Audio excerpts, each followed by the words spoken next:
On the afternoon of Good Friday, or Viernes Santo as we call it in the Philippines, I walked from the town proper or the centro of the town of Tigaon, going to the house of Tito Ostergard and his family. The house is a little past the town church that you can see right there. This is the parish of St. Clare of Assisi. The Good Friday Mass is ongoing, and the people out here are all waiting for the Mass to be over and for the procession to start. Some of them are going to watch the procession, while some of them are going to join the procession. This procession is done twice every year during Holy Week, once on Holy Wednesday and another one on Good Friday. And of course, here are all of the market stalls that have been set up here outside of the church grounds along the sidewalk. And these stalls carry some snacks and drinks, candles, and religious items. It is a rainy day. It rained most of the morning, and it's now past 4 o'clock in the afternoon, and the Good Friday Mass is ongoing, like I said. Before this Mass, there was the Siete Palabras, or the seven last words, and that was held at 3 o'clock, which was the exact time of the death of Jesus Christ. And this would be the church. As you can see, it is completely filled with people, which is most likely why the rest of the people are outside. And this is the oldest church in Tigaon. It was built in the late 1700s. I grew up going to this church every Sunday for Mass with my family, and every Wednesday afternoon with my entire school for the novena to our Mother of Perpetual Help. This was also where we attended Mass for graduations, Teachers' Days, Foundation Days, birthdays of saints, days of obligation, and all of those Roman Catholic traditions and rituals that require going to Mass and going to church. And I have actually been up that belfry when I was a young girl. It's very beautiful up there. It's not too high and it's not scary at all. Too bad the door is closed today. Next time I'm here and the door to the belfry is open, I will go up there and bring you all with me. Outside, the sky is dark, so a lot of people have umbrellas with them. From the church, I walked to the house of Tito Ostergard and his family. It's just about a 5-minute walk from this area to the house, and the procession is going to pass right by their street, and it will provide shelter in case it rains, so it's really the best point from which to watch the procession. Let me just give you a tour of the outside of the house. Tito Eddie Garchitorena, the brother of Tito Auster, and also JC, the son of Tito Auster, gave me permission to include their house in this vlog, and I am glad because it is a very beautiful house. This is no longer their original ancestral house. This is a fairly new one, built in the 1990s, but the details on the design, especially as you can see here on the windows, harkens back to older styles, which is really a characteristic of the Garchitorena taste.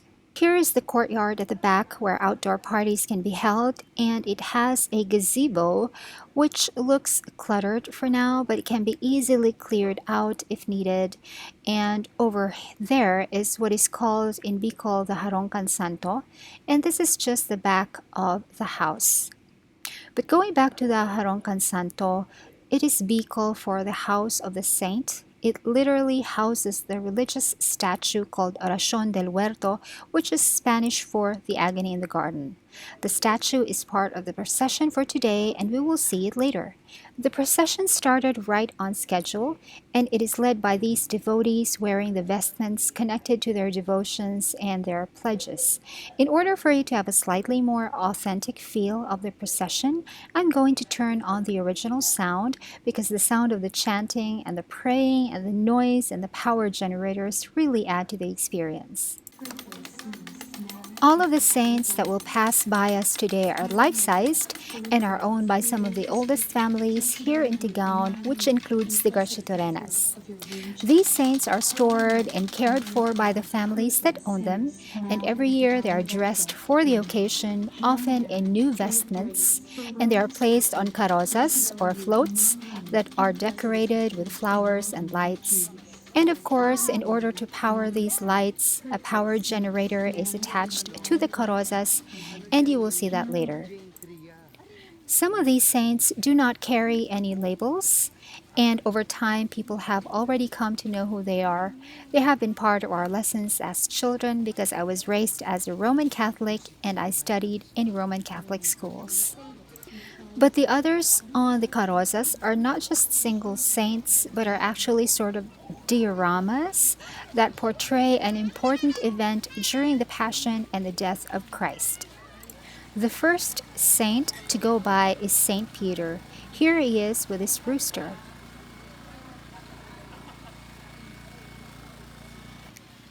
This is Santa Maria Jacobe, who traditionally carries a broom, but this one carries twigs to represent that part of the broom. This is Santa Maria Salome, who brings the incense.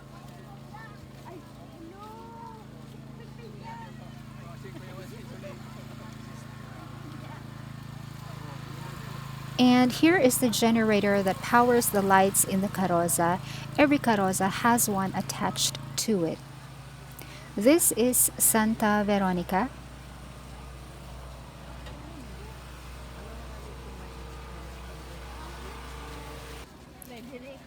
This is Maria Magdalena.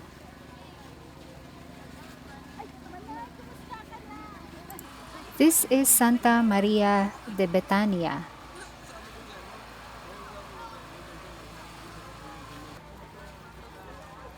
This is Santa Marta.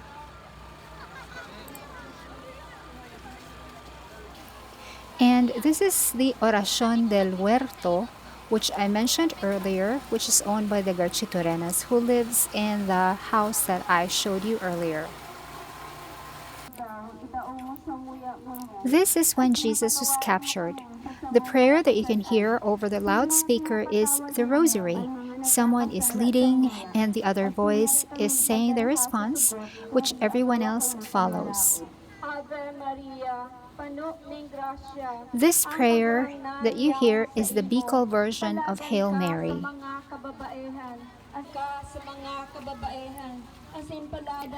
These women in black are the devotees of the Divino Rostro, or the divine face of Jesus.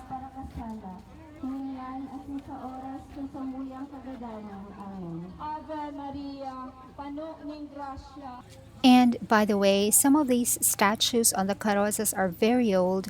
They are already antiques made of wood, and today some of them are covered with plastic because they really need to be protected from the rain.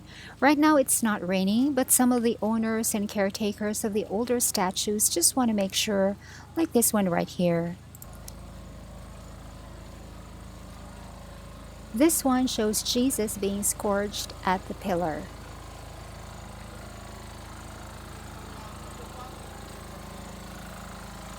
And it's the Jesus statue that is wrapped in plastic. And then once again, here is the generator that brings power to the lights. And here is Jesus flanked by humility and patience, also covered in plastic to protect the antique from possible rain. This is the Nazareno, Jesus the Nazarene carrying the cross. After that, we have the devotees of the Nazarene in their vestments, and many of them are barefoot as part of the tradition and the devotion. This one shows when Jesus meets his mother while carrying the cross. This one shows Jesus Christ on his way to Calvary, but now he's being helped by Simon of Cyrene.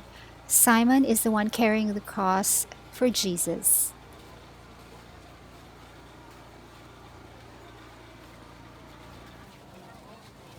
This is Jesus already crucified, and praying in front of him is Our Lady of Sorrows, also known as his mother.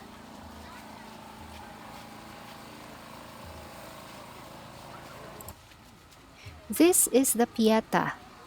It portrays Mother Mary cradling Jesus in her arms after he was taken down from the cross.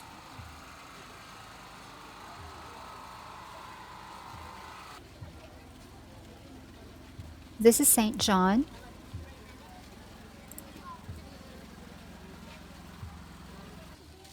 Coming next is what we call the Hinulid in Bicol.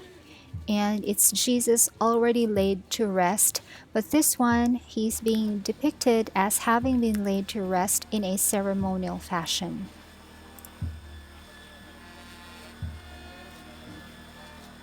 A mournful dirge is being played by the band, as you can hear. This would be the most significant part of the procession because the procession on Good Friday is really all about Jesus dying on the cross to save us all. So, this is the part that most people would be waiting for.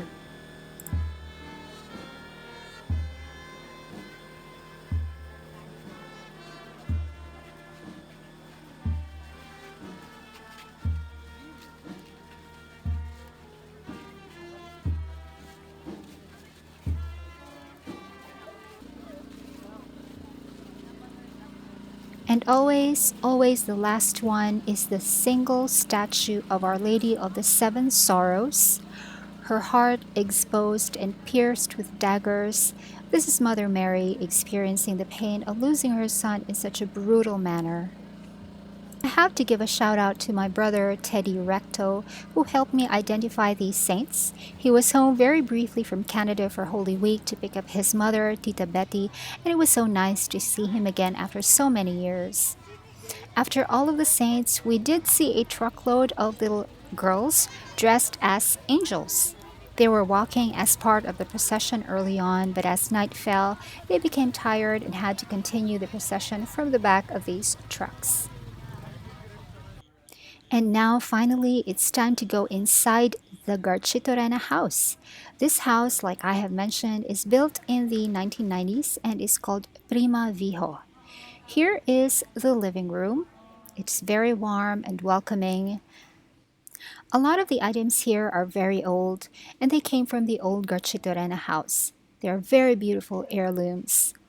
And there is a wet bar and quite a few artworks on the walls.